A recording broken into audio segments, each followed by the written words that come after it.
Hello and welcome back. For today's movie, I chose a huge fan favorite directed by John Carpenter in 1982. This movie is The Thing. I was able to watch The Thing on my favorite streaming app, Shudder. This movie can be found on my shower curtain, which I will show you right now. Right there. The Thing. This film takes place the first week of winter in Antarctica. Antarctica. In the United States National Science Institute, Station Number 4. This is where we meet our 12 main characters. We have Mac, Dr. Blair, Childs, Clark, Knowles, Palmer, Dr. Cooper, Vance, Bennings, Gary, Fuchs, and Windows. This movie opens with a scene in space where we see an alien aircraft flying toward Earth. Next, we see a dog running through the snowy landscape of Antarctica. There's a helicopter chasing it, shooting at the dog.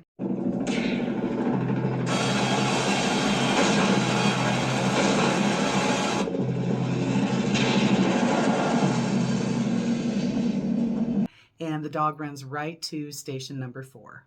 The crew come out to see what's going on and discover this is a Norwegian helicopter. The Norwegians land the helicopter, then accidentally blow it up.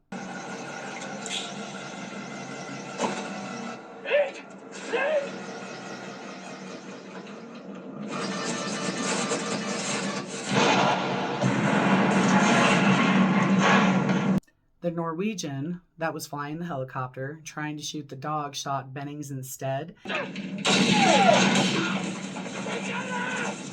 and got himself shot by Gary. The crew figured the Norwegians must have been suffering from cabin fever to be acting so erratically, although they've only been out there for about 8 weeks. Trying to reach out by radio to report these events, Windows is seen at the radio, and he lets it be known that he hasn't been able to reach anybody in 2 weeks. Dr. Cooper has Mac fly him to the Norwegian base to see if they can offer any help, assistance, whatever may be needed. And then we see the dog enter a room with one of our American crew.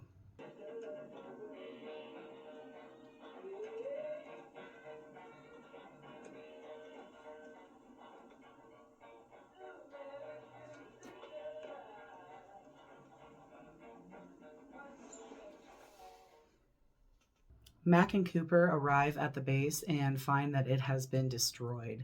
They walk through it trying to find anything, really, and Cooper ends up finding some paperwork and some cassette tapes that were left there that he decides to bring back with them so that he can study them.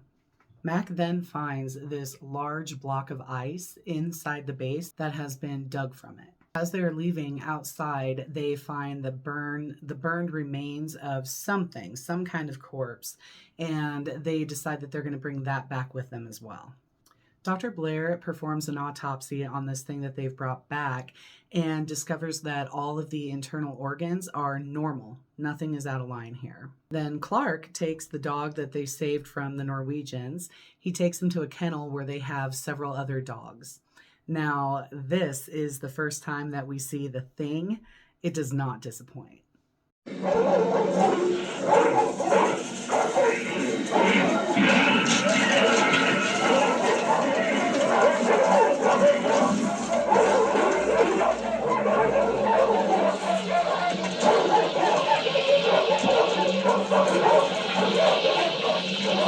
Now, I am an animal lover, especially when it comes to dogs, and it's really hard sometimes in these movies when they have animals die. That does happen here. There are a few deaths of dogs, but they're not overly graphic. It's really fast, and so I really appreciated that they didn't dwell on the death of these dogs. So then Clark, hearing all of the commotion going on in the kennel, comes back to find the Thing. He locks it in the kennel and they go at it with flamethrowers. interesting things happen during this scene. And now Blair does an autopsy on the dog. While Blair is doing the autopsy on this dog, it is discovered that the thing imitates other life forms. It shapes its cells into whatever it digests, making it into a perfect likeness of whatever it has digested.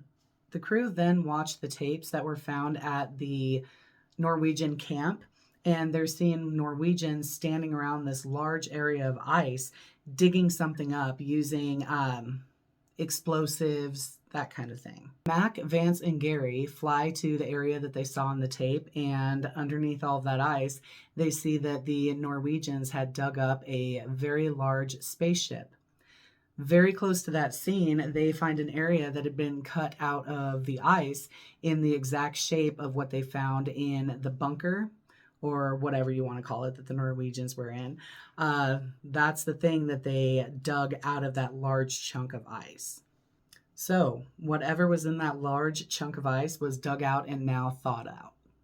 So Blair figures out the probability of at least one or more of their crew being infected by this thing is 75%. Blair also figured out it will take 27,000 hours or 1,125 days to infect the entire world population upon first contact. Bennings and Window are told to move the autopsy remains to the storeroom and lock them in there. Mac meets them there. Mac is pulled away by Fuchs, wanting to talk to him about something very important, and Windows leaves to find the storeroom key. This is leaving Bennings alone in that room with the autopsy remains, which we now see move.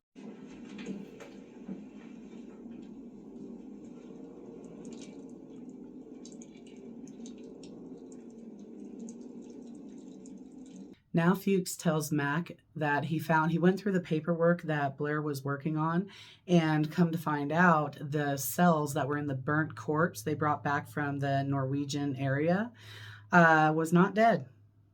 We now see what has become of Bennings. Blair vandalizes the helicopter and radio room, trying to keep anybody from getting out or anybody from getting in. He's trying to contain this thing so it doesn't go worldwide. This damn thing wanted to be an animal. No dog can make it 1,000 miles to the coast. You don't understand. That thing wanted to be. This bought Blair a lockup in the tool shed. Before leaving, Blair tells Mac to keep a close eye on Clark, seeing as how Clark is the man who was with this dog at least an hour to 2 hours alone. The boys are now becoming paranoid, realizing that the thing could have gotten to any one of them. They start to turn on each other, and Mac, finally, after being left outside to die, has taken them all hostage. So Norris's heart stops, Cooper gives compressions. Here. Clear.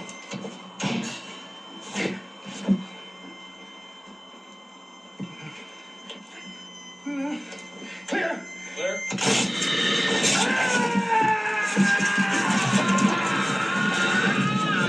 And things get crazy. Mac has figured out a way to test everybody's blood to see if they have been infected by the thing. They figure because in the scenes prior, when the head was removed from the body and it was crawling around, becoming its own thing, they have decided that every cell in this thing is its different entity. And so he figured that if he does something to the blood, if you were infected by the thing, it will react. While he's testing the blood, he finds out that Clark, in fact, was not infected by the thing. He then tests Palmer's blood. So the thing, Palmer, takes out Windows.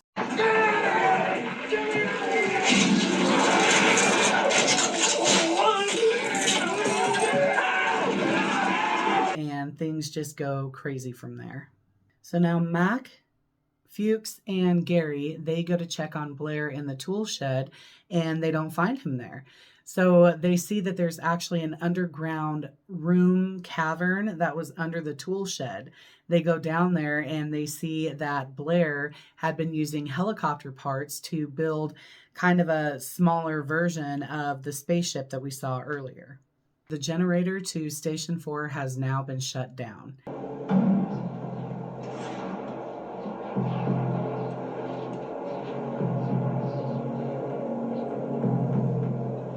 They figure what happened is the thing knows that it's been found out, it's cornered, it's going to be killed. So instead of having that happen, it has decided to let itself freeze to death so that it can be thawed out by the next crew to come along. The remaining crew has decided to sacrifice their own lives so that the thing cannot freeze again, and they decide to burn down Station 4. Just one thing I want to mention here that didn't really make sense was, why didn't the thing just run out to the middle of nowhere, because they were surrounded by the middle of nowhere? That way it could freeze in peace. I don't know. Oh well. While setting up explosions in the other underground cavern under the tool shed, Blair takes out Gary.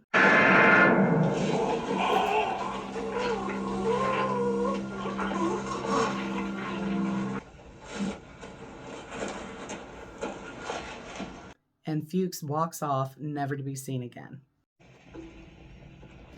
We now have our final look at the thing.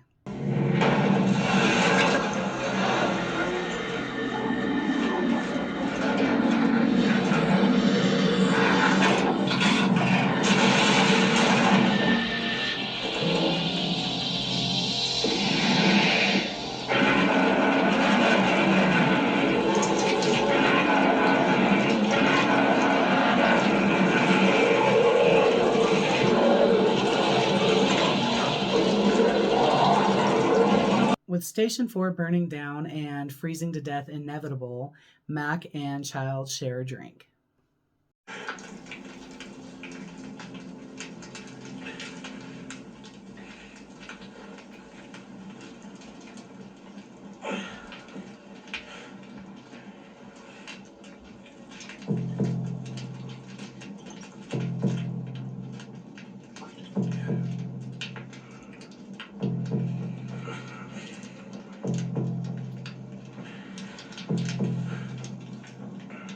The actor playing Mac was Kurt Russell.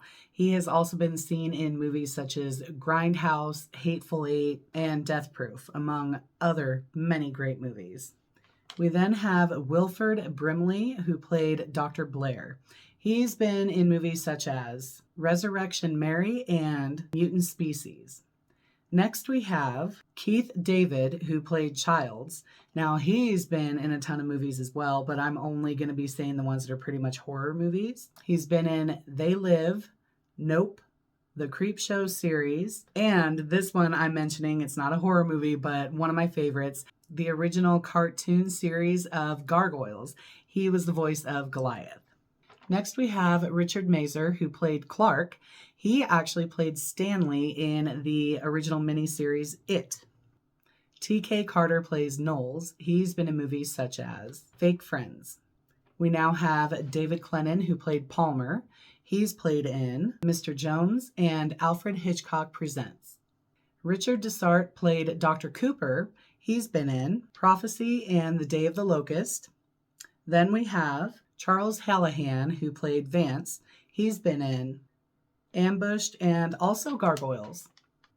Peter Maloney played Bennings, and he was in Summer of Sam and Thinner. Donald Moffat played Gary. He was in The Sleep Room, Monster in the Closet, and Twilight Zone. Joel Polis played Fuchs. He's been in movies such as Fallen Angels and A Light in the Darkness. And last we have Thomas Waits, who played Windows. He was in a movie called 645. And of course, this movie was directed by John Carpenter. He's done so many movies such as Halloween, In the Mouth of Madness, The Fog, Village of the Damned, and Christine, just to name a few.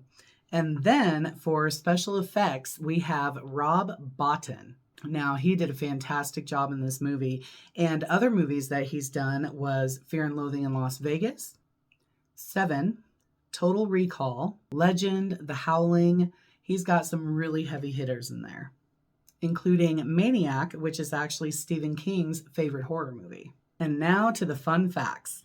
So, out of all of the movies John Carpenter has done, this was his personal favorite. It has become tradition in British Antarctic research stations to watch The Thing, as part of the midwinter feast and celebration held every June 21st. That's actually kind of cool.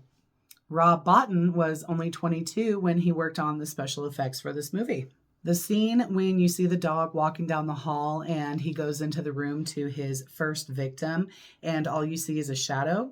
So John Carpenter did not want to give any clues as to who that character was. So he used somebody who was not a part of the cast to cast that shadow. Now, John Carpenter has said that he never understood how the ending to this movie could be so confusing, that when you see Mac and Childs staring each other down, Mac is breathing and Childs is obviously not. How old are you, baby? Maybe we should.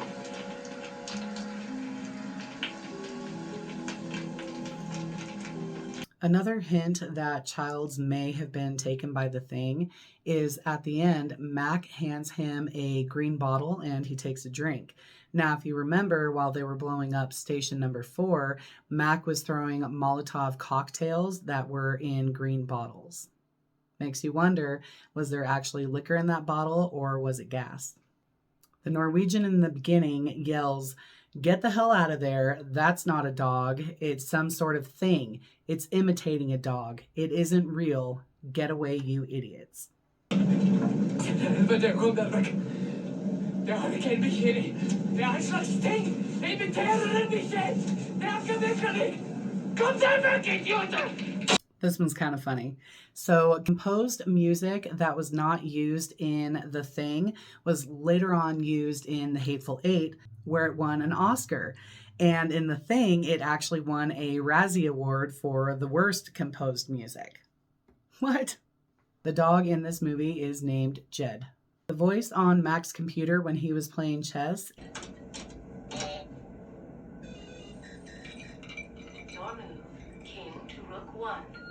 My move, rook to knight 6. Checkmate. Checkmate. Is actually voiced by John Carpenter's wife, Adrienne Barbeau.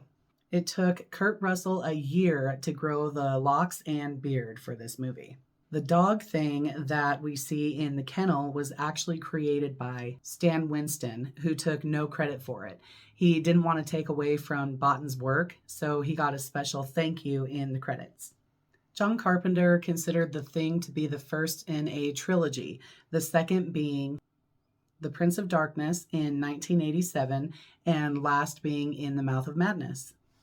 As you notice, there's no women in this movie, and apparently they were going to have a scene with a blow-up doll. Fangoria magazine had a contest on who could draw The Thing before its release in '82, and the winner won a trip to Universal Studios. When Dr. Cooper loses his arms in the stomach, they actually used a real-life amputee wearing a mask. It took 50 technicians to work on The Thing for the final scene. Kurt Russell played a trick on John Carpenter by wrapping his face and arms with gauze after the flamethrower scene. He pretended that he got burnt. Another thing with Kurt Russell is before the movie started, he was in his trailer getting dressed and he saw this huge sombrero looking hat. And in a joking way, he was like, "Oh, what's that all about?" And the set designer or the costume designer said, "Oh, that's the hat that John has decided you're going to wear for your character as Mac." Kurt Russell hated that hat. The flesh flower that attacks Childs was dubbed the pissed off cabbage by Bottin. The sound of the Arctic wind was actually filmed outside of Palm Springs in a desert. Peter Maloney, the man who plays Bennings, is actually afraid of dogs in real life. So he had a hard time with that opening scene when the dog came running toward their group and jumped up on him.